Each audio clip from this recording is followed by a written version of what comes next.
नहमदुहु व नुसल्ली व नुसल्लिमु अला रसूलिल करीम अम्मा बाद बिस्मिल्लाहिर्रहमानिर्रहीम। गिरामी कदर सामईन, आज के सेशन में हम वज़ू के फ़राइज़ से मुताल्लिक़ पढ़ेंगे। तो याद रखें, वज़ू के 4 फ़र्ज़ हैं। वज़ू के कितने फ़र्ज़ हैं?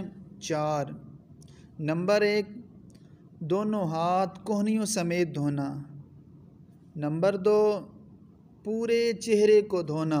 यूँ समझ लें, पेशानी से लेकर ठोरी तक और एक कान की लो से लेकर दूसरे कान की लो तक।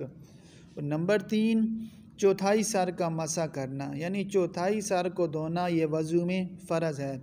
और नंबर 4, दोनों पाँव टखनों समेत धोना। तो मैं फिर दोहराता हूँ, वज़ू के 4 फ़र्ज़ हैं।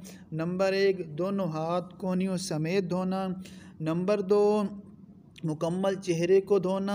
नंबर 3, चौथाई सर का मसा करना। और नंबर 4, टखनों समेत दोनों पाँव को धोना। तो ये 4 चीज़ें वज़ू में फ़र्ज़ हैं। अल्लाह पाक हमें इनको याद रखने और फिर इसी के मुताबिक वज़ू करने की तौफ़ीक़ अता फ़रमाए। व आखिरु दावाना अनिल हम्दुलिल्लाहि रब्बिल आलमीन।